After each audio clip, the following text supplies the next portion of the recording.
Bonjour à tous, j'espère que vous allez bien. On se retrouve pour le petit point hebdomadaire qu'on fait sur le marché altcoin globalement. Donc on parlera des altcoins face au bitcoin, des altcoins face au dollar, un petit peu dans quelle technique on est actuellement, plutôt possible pour un rebond, voire une reprise haussière ou une continuation baissière. On va parler de tout ça, quels sont les objectifs à observer. Juste avant, je vous reparle de nos algos qui ont fait des résultats exceptionnels hier. Ils ont capturé le mouvement à l'achat sur la news de Trump qui suspend les tarifs pendant 90 jours. On a des résultats exceptionnels, 78% ici sur BCH, 75% sur Rune, 53% sur BTC, 84% sur AAV. Ces algos sont rentables, on vous met tous les résultats. On vous a fait un petit bilan trimestriel avec les performances des différents algorithmes ici. Donc vous pouvez tout consulter. On vous a fait des petits graphiques qui vous représentent tout. Donc certains algos qui vont tourner à 20, 25% de rendement et autres. Pour obtenir ces algos, c'est simple, c'est le premier lien en commentaire épinglé. Vous conservez 100% des gains, c'est gratuit. Ça vous ramène sur cette page. Vous avez juste à vous inscrire sur BitGet via notre lien partenaire. Vous créez votre compte, validez votre KYC sur la plateforme et ensuite vous avez juste à cliquer sur ce lien, obtenir nos algos trading 100% gratuitement. Vous remplissez prénom, email, identifiant BitGet, vous cliquez sur rejoindre et ensuite vous avez juste à regarder ce tutoriel configure nos algos de trading. Il y a 4 vidéos à regarder, elles sont dans l'ordre 1, 2, 3, 4. On vous explique tout. Comment configurer les algorithmes, configurer les montants, le risque, comment consulter les trades exécutés, comment consulter vos gains, comment mettre en pause les algorithmes, comment les relancer. Bref, tout est expliqué de A à Z. Ils sont rentables, c'est gratuit, vous conservez 100% des gains. N'hésitez pas à en profiter. Alors ici, je suis sur Others, donc on est sur l'indice des altcoins et ce que je vous ai tracé, c'est un range. L'idée est de se dire que ce marché est en train de rentrer dans une sorte de range très long terme. Avec un plus bas qui a été trouvé en décembre 2022, après la chute de FTX, un sommet qui a été trouvé autour de l'investiture, enfin entre le processus de Trump président et son investiture, donc en décembre 2024. Donc l'investiture en janvier, Trump gagne l'élection en novembre et donc le top s'est formé en décembre, un petit peu avant l'investiture. Mais la vraie phase baissière a commencé après l'investiture. Et donc, l'idée, c'est de se dire les deux choses suivantes. Est-ce qu'on rentre dans cet énorme range? Et moi, personnellement, c'est mon avis. Ou est-ce qu'on suit toujours la dynamique haussière comme celle-ci? Personnellement, je ne pense pas que dans l'immédiat, on aura une future vague haussière qui va aller nous chercher de nouveaux sommets sur Others. Parce que pour ça, il faut des raisons fondamentales. C'est-à-dire qu'il faut donner envie à des institutions de s'exposer à ce marché, des raisons que des institutions remettent en portefeuille des cryptos. Et pour le moment, je ne vois pas quelles seraient ces raisons-là, sauf si changement dans la politique monétaire, c'est-à-dire une Fed qui baisse ses taux, qui dynamise les liquidités sur les marchés, ce qu'on appelle le QE, et peut-être la même chose du côté de la Chine, ou alors un gros QE qui viendrait du côté de la Chine et pas forcément des États-Unis, mais il nous faudrait une explosion des liquidités des banques centrales, ce qui n'est pas encore le cas actuellement. Et pour moi, en dehors de ça, ce qui était propre au marché crypto et ce qui l'a fait exploser, c'est encore une fois le bottom avec la chute de FTX, ensuite la demande d'ETF de BlackRock en juin 2023, l'approbation de l'ETF de BlackRock en janvier 2024, les inflows dans le Bitcoin de janvier jusqu'à mars 2024, et ensuite l'élection de Donald Trump qui nous a refait cette vague haussière. Mais là, je ne vois pas quel serait le narratif tout de suite qui pourrait relancer quelque chose. La réserve stratégique, on l'a déjà eu, c'est bon, Trump est passé à autre chose. Des réductions de taxes sur les gains des crypto-monnaies, à mon avis, c'est déjà pricé. Quand Trump était président, on a déjà pricé tout ça. Un nouveau président à la tête de la SEC, déjà pricé également, même pro-crypto, bon, déjà pricé. Donc il y a toutes ces choses qui sont déjà pricées à mon avis, et il faudrait du renouveau. Et comme je vous l'ai dit, à part une amélioration de la politique monétaire, je ne vois pas ce qui dans l'immédiat va relancer une nouvelle. Quand je parle de nouvelle phase haussière, je parle vraiment d'une accélération haussière qui permettrait d'aller dépasser les sommets qu'on a eus en décembre. C'est de ça dont je parle. Maintenant, est-ce que des rebonds sont possibles sur le marché? Oui, clairement. Et quelles seraient ces zones de rebond? À mon avis, et il y a un peu cette zone qui revient sur tous les altcoins, c'est le fair value gap mensuel qui s'est formé ici. Pour moi, ce serait une zone de retravail du marché altcoin. Je ne serais pas étonné si on a un rebond au cours des prochaines semaines, peut-être mai, juin, voilà, jusqu'à l'été, entre les 300 milliards et les 270 milliards de valorisation, donc ce qui serait un rebond depuis le bottom moyen des altcoins d'environ 50 à 70%, et depuis le prix actuel d'environ 35 à 46%. Bon, dépendamment des alts, certains feraient plus, d'autres moins, mais en moyenne, ce serait à peu près ça.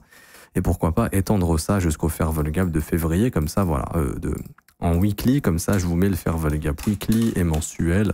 Donc il est assez large, mais c'est entre les 273 milliards et les 322 milliards. Mais je pense que pour le coup, ce rebond se terminerait dans cette zone. Pourquoi? Parce qu'on a tous les investisseurs qui sont déjà investis dans le marché, qui sont en perte et qui n'ont qu'une envie, c'est de sortir de leur perte en fait. Et le fait de revenir dans ces zones permettrait d'un point de vue technique de faire ce qu'on appelle du rebalancing, donc de combler les fair value gap qu'on a laissé plus haut, de permettre à certains investisseurs de vendre et de prendre leurs pertes, et d'autres investisseurs malheureusement qui ne vendront pas, qui ne voudront pas sortir en perte en fait, et qui vont tout simplement par exemple passer de 70% de perte à 20%, ne pas prendre leurs pertes, et ensuite si le marché se retourne, accepter leurs pertes, mais ça sera probablement proche des bottoms à ce moment-là, parce qu'on sera probablement dans le bas du range. Et en fait, pourquoi je parle de bas de range? Parce que c'est ce que ETH a décidé, c'est ce que ETH suit actuellement. ETH est en train de suivre ce modèle ici. Je pense qu'on est dans ce range. On avait fait une vidéo ici sur ETH, et que là, on est en train de venir dans le bas du range, donc on est en train de venir dans des zones extrêmement intéressantes pour du spot, achat spot long terme. Mid-range, ok. On casse le mid-range, on va chercher le bas du range. Et donc, c'est pour ça que je pense que le marché altcoin est en train de faire en fait exactement la même chose, de rentrer dans cette forme de range ici. Et que du coup, le bas de range serait vraiment la fenêtre d'achat très intéressante sur les altcoins. On n'y est pas encore et donc ce serait éventuellement pour bientôt. Maintenant, d'un point de vue technique, on peut voir qu'en mensuel, on a cassé le fair value gap mensuel, ce qui est plutôt annonciateur de la chasse, du coup, du plus bas, chose qui a déjà été faite ici. Et qu'on revient vers les plus bas qui ont été trouvés, qui ont été formés en août, septembre et janvier 2024 et février 2024. Donc on est sur un support qui est assez fort. Hein. Donc ici on est sur des zones où les altcoins peuvent rebondir et c'est ce qu'on voit. Tao rebondit, Dogecoin, etc. Enfin quasiment tout le marché altcoin, surtout avec la news d'hier. Mais on voit qu'il n'y a plus rien à retravailler, donc je spécule plus sur personnellement à un moment donné le marché qui reviendra sous les 150 milliards de valorisation pour others, donc tout ce qui est altcoin en dehors du top 10. Donc c'est ce qui m'invite à penser que le marché n'a pas forcément encore bottom tout de suite, mais que plus on baisse, plus on se rapproche du bottom bien évidemment, et qui pourrait se trouver en bas de range sous le plus bas du mois d'août. D'ailleurs, je pense que c'est l'objectif et je pense qu'on trouvera notre bottom sous ce niveau à un moment donné, tôt ou tard. Donc on n'en est pas très loin. Également, on voit qu'on suit une trendline baissière et que tant que cette trendline est respectée, le flux reste baissier. C'est-à-dire que tant que le marché ne casse pas cette trendline, ne vous attendez pas à une reprise haussière de plusieurs semaines sur le marché altcoin, c'est important de le comprendre. Ça veut dire quoi? Ça veut dire que grosso modo, tant que le marché suit cette trendline baissière, le retour dans les fair value gap, etc. n'est pas la chose la plus probable. La chose la plus probable, c'est des rebonds qui échouent et une reprise baissière. C'est ça la chose. Okay. Par contre, le jour où on casse la trendline, là, oui, il y a éventuellement un retracement qui va se mettre en place, ou peut-être même la formation d'un bottom. Ça serait intéressant de voir justement quand est-ce que cette trendline pourrait être cassée. Pour l'instant, on voit que ce n'est pas le cas. Donc le jour où ça casse, ça sera un premier signal. Donc je vous invite à surveiller cette trendline, parce que par exemple, hein, ici, on avait la même trendline, et puis on voit que lorsqu'elle a été brisée, en septembre 2024, on a eu notre pullback et ensuite notre mouvement haussier. Donc ça serait intéressant d'observer la cassure de cette trendline, également ici sur cette phase baissière. Et ce qui est important, c'est l'acceptation de l'autre côté de la trendline. Et là, pareil, vous voyez, hop, la cassure de la trendline ici, et puis ensuite, l'acceptation de l'autre côté. Donc c'est pas au moment où on casse la trendline, c'est bon, bottom easy, vous voyez le marché. La cassure de la trendline, elle se fait à 115 milliards, on est quand même redescendu à 79 avant de monter. Mais on était dans le processus de former notre bottom et c'est la structure de l'autre côté de la trendline qui a marqué le premier rallye et qui a définitivement marqué notre bottom. Donc ça, je l'enseigne dans la formation de l'école. C'est vraiment des concepts de price action qui sont très très puissants. Et c'est une chose que vous pouvez regarder à chaque mouvement baissier. Bon là, est-ce qu'on peut tracer une sorte de trendline? Bon, je suis pas tellement fan, mais bon, théoriquement, oui. Mais voilà, c'est la première chose. La rupture de la trendline est souvent le premier signal. Donc là, vous voyez qu'on n'y est pas encore. La question, c'est est-ce qu'on est là et qu'on est bientôt proche de faire cette cassure, ou est-ce qu'on est par exemple ici et qu'il nous manque une dernière baisse avant de faire cette cassure? Faudrait être patient, mais voilà, tant qu'il n'y a pas la cassure, on s'attend pas du to the moon tout de suite sur le marché altcoin. Et ensuite, ce que je regarde beaucoup, c'est others Bitcoin. On le regarde quasiment tout le temps. Et c'est de se dire tout simplement, est-ce que y a la possibilité d'avoir un rallye des altcoins? Et moi, je regarde toujours les alts face au Bitcoin. Et on peut voir qu'actuellement, on était dans un range et que ce range a cassé au sud. Et je vous en parlais la semaine dernière, il y a 2 semaines maintenant à peu près. Attention, si on casse le range, vous allez voir une phase où les altcoins vont sous-performer Bitcoin et vont dumper plus que Bitcoin. Et c'est ce qu'on a eu. On a eu une nouvelle jambe baissière sur les altcoins. Et là, on est revenu tester le plus bas de cette mèche, du 3 février. Et on voit que pour le moment, c'est la zone qui est complètement maintenue. Pas de quoi encore relancer du to the moon, mais voilà, on laisse une chance à cette mèche. Tant qu'elle est maintenue, pourquoi pas? Maintenant, ce qui commence à être inquiétant sur du long terme, c'est qu'on est en train de sauter la trendline long terme, et ça, c'est un peu plus inquiétant. Alors, je ne sais pas si on peut mieux la voir en logarithmique. Hop, je vais essayer de vous dessiner ça. Peut-être qu'en log, ça change un peu. Bon, en log, ça avait déjà été cassé depuis pas mal de temps. Donc, c'est ce qui fait cette sous-performance du marché des altcoins. Est-ce qu'on a une trendline logarithmique? Sur les altcoins, les trendlines logarithmiques, ça fonctionne très bien. Et on va voir s'il y a une petite trendline baissière. Ouais, j'ai l'impression que là, on est en train de suivre cette trendline. Ici, bref, on voit que le flux est baissier, là, il n'y a pas de problème. Et plus on se rapproche de ces plus bas, plus on arrive à un moment donné où les altcoins vont probablement bottom face au Bitcoin. En tout cas, Bitcoin va perdre de sa force à un moment donné. Parce que si vous regardez la Bitcoin dominance, ici, on avait noté éventuellement le scénario de spike, où là, les gens vont se dire, OK, bon, c'est bon, je switch dans Bitcoin, mais à mon avis, ce sera le top de la Bitcoin dominance avant un retracement. Parce que là, tout le monde est en train de se dire, ouais, prochain mouvement haussier, je suis full Bitcoin, c'est bon, j'en ai marre des altcoins. Et encore une fois, les gens font le contraire. Buy low, sell high. C'est-à-dire que les gens sont full exposés à altcoin quand on est là, se mangent toute cette phase de performance de la Bitcoin dominance et commencent à se dire, prochain mouvement, je vais spéculer full BTC. Et encore une fois, c'est le contraire de ce qu'il faut faire. Plus la Bitcoin dominance est basse, plus il faut être exposé Bitcoin, plus elle est haute, plus il y a des possibilités d'aller chercher du rendement sur les alts, éventuellement avec potentiellement une chute de cette Bitcoin dominance. Je parle pas de ça, mais par exemple, ce genre de mouvement, quand on est passé de 60 à 54%, ça a offert justement de bons mouvements dans les altcoins. Ça serait la même chose. Vous switchez tous sur les alts, sur Bitcoin, sur un mouvement de panique, et ensuite Bitcoin fait un truc comme ça, et c'est là où les altcoins, justement, vont chercher un peu de performance, et les gens vont se re-exposer dans les alts à ce moment-là, en se disant c'est bon, c'est l'alt season, sauf que la Bitcoin dominance pourrait très bien ensuite remonter. Donc ça, voilà, c'est quelque chose à observer. Ce qu'il faut comprendre, c'est que la Bitcoin dominance continuera de monter tant que la global net liquidity sera en train de se restreindre. Ok, on le voit ici, les phases de bull run sur les altcoins se font seulement pendant les phases de QE. Ici, vous voyez, la Bitcoin dominance, quand est-ce qu'elle a chuté massivement? Quand on est rentré en QE.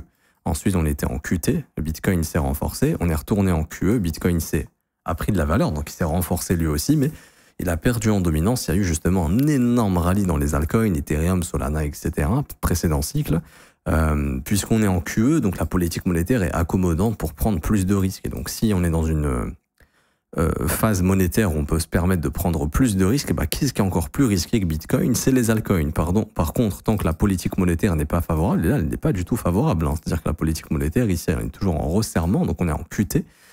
C'est pas favorable à prendre plus de risques. Et donc, il y a de l'argent qui rentre dans le marché crypto, mais ça se déplace majoritairement dans le Bitcoin parce que lui, le Bitcoin, justement, est l'actif le moins risqué dans le marché crypto. Et donc, plus le temps passe, plus on se rapproche d'un éventuel QE. Alors, ce sera peut-être dans l'année prochaine, ce sera peut-être en 2027, ce sera peut-être cette année si jamais il y a une crise économique et que la Fed est obligée de relancer la planche à billets pour soutenir l'économie, ou peut-être que ça viendra du côté de la Chine, parce que la Chine est déjà en train en soi de rebooster un peu son économie, je vous le montre rapidement ici. Mais là, je vous mets la liquidité de toutes les banques centrales. Les États-Unis, bon, ça augmente un petit peu, mais c'est pas non plus on voit qu'on n'est pas du tout en QE encore. En Europe, ça vient pas du tout de l'Europe pour le moment, mais la Chine, eux, oui. Donc, c'est pas encore assez, mais si jamais la Chine voit un ralentissement, parce que déjà, la Chine voit un ralentissement au sein même de sa propre économie. Et justement, ce qui a boosté la Chine au cours des précédentes années, c'est toutes ces exportations, etc. Sauf que là, avec les tarifs de Trump, ça va taper en fait dans leurs bénéfices. Et donc, ça va encore réduire leur économie. Donc, ils vont devoir encore plus la booster. Et c'est pour ça que ça pourrait être l'élément déclencheur peut-être d'un début d'une étincelle. Pas forcément le big bull run qu'on a eu en 2021, mais peut-être pendant plusieurs semaines, amener des investisseurs à prendre un peu plus de risques sur les altcoins éventuellement et qu'on ait des rebonds. Sans parler de to the moon pour le moment, parce qu'on voit par exemple qu'au Japon, on est de nouveau maintenant, ils sont en train de rentrer en QT, ils sont en train de monter leur taux d'intérêt, et au UK, et donc Angleterre, etc., ils sont eux également en train de... L'Angleterre ici est en train également de réduire ses liquidités. Donc on voit que les États-Unis, ça consolide, donc il n'y a pas de QE de la part des États-Unis. Du côté de la Chine, on est en QE, mais ils ont plusieurs secteurs à sauver avant d'aller dans les cryptos. Ils ont le secteur immobilier, ils ont leur marché boursier, donc ils n'ont pas trop intérêt à acheter des cryptos. Et c'est pour ça que le jour où les États-Unis rentrent en galère, si cette courbe elle remonte, à un moment donné, là on aura probablement la fameuse performance des altcoins. Ce qui n'est pas encore le cas actuellement, mais plus le temps passe, plus on se rapproche de ce QE. Ça, faut bien le comprendre. Ça fait depuis 2022 qu'on est en QT. On était en full QT ici. La Fed est en train de réduire le QT. Donc, ils retiraient, je crois, 25 milliards de liquidités mensuelles. Là, ils sont passés à 5 milliards. Donc, corrigez-moi, soit c'était 20 milliards. Bref, mais en tout cas, on est passé à 5 milliards. Donc, c'est en train de réduire un petit peu. Et donc en fait, QT ici full. QT un peu moins, donc là QT moins. Ensuite, peut-être plus de QT, ni de QE. Donc, fin du QT et ensuite QE. Et plus le temps passe, plus on se rapproche de ça. Et donc au prochain QE, là, il faudra revoir probablement une Bitcoin dominance qui va baisser. C'est pour ça que plus le temps passe, plus on se rapproche d'une future phase où peut-être la Bitcoin dominance, à un moment donné, va topper et va retracer. Sans forcément nous refaire ce qu'on a fait pendant le Covid, mais peut-être offrir pendant plusieurs semaines, ça peut être 3 mois, une Bitcoin dominance baissière, et du coup, ça profitera éventuellement aux altcoins. Je n'en sais rien, je pense pas que c'est imminent pour être honnête avec vous, je pense que ça va prendre du temps. On voit que l'impression de stablecoin diminue, on voit que pour l'instant le QE c'est pas tout de suite, donc ça prendra un peu de temps. Et il faudra continuer de voir justement cette sous-performance des alts face au Bitcoin sur du long terme pour le moment, tant que la politique monétaire ne change pas. Et on voit justement qu'on est en train de casser cette grosse trendline long terme, donc c'est ce qui améliore pas les choses. C'est important de le comprendre. Et tant qu'on n'a pas un signal de bottom sur Others BTC, ce qui a le plus de chances d'arriver, c'est à la limite un pullback, mais malheureusement une continuation baissière, donc toujours une sous-performance des alts face au Bitcoin. Donc ça reste un point d'attention important. C'est-à-dire qu'en cas de gros rebond du Bitcoin, les altcoins risquent de subir face au Bitcoin, en fait, tout simplement. Ou en cas de baisse du Bitcoin, au mieux, elles vont consolider. Donc elles vont suivre Bitcoin dans sa chute, mais sans être plus baissières. Les altcoins, soit elles vont tout simplement se faire défoncer si jamais on fait pullback et continuation et que le Bitcoin continue de descendre. Et donc ça serait une chute supplémentaire pour le marché alt. Quoi qu'il en soit, on n'est pas encore dans cette phase, on n'a pas encore bottom. Maintenant, on est peut-être dans cette phase d'essayer de former le bottom, mais ça va prendre un petit peu de temps. Il faudrait que la situation s'améliore, ce qui est peut-être la première étape, la pause des tarifs et peut-être une amélioration de l'inflation cet après-midi. Je m'arrête ici pour aujourd'hui, j'espère que ça vous aura plu. Si c'est le cas, n'hésitez pas à laisser un petit pouce bleu, vous abonner si ce n'est pas déjà fait, à mettre un petit commentaire. Merci à ceux qui jouent le jeu.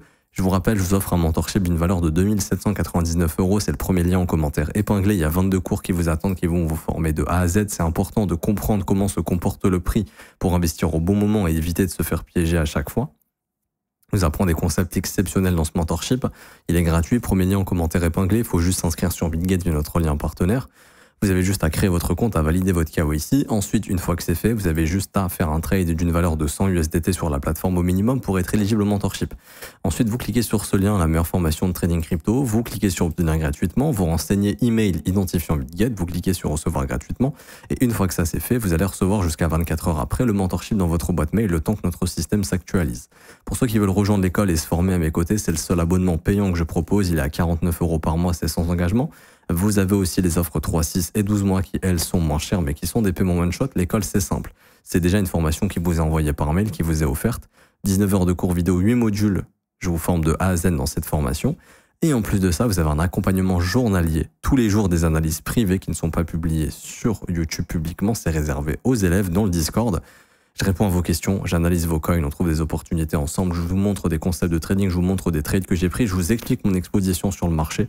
Donc hier, j'ai mis un petit message justement aux élèves ici, en leur disant que je fermais mon hedge à 119 800, mais que je ne suis pas dans l'optique de to the moon, machin, je ne pense pas que le bottom a été trouvé, je leur partage justement ce que je compte faire et les objectifs que j'ai en tête. Donc tout ça, c'est également accessible une fois que vous êtes élève. Et vous avez aussi l'accessibilité au Discord pour poser toutes vos questions, que les professeurs et moi-même on puisse vous répondre et continuer de vous accompagner.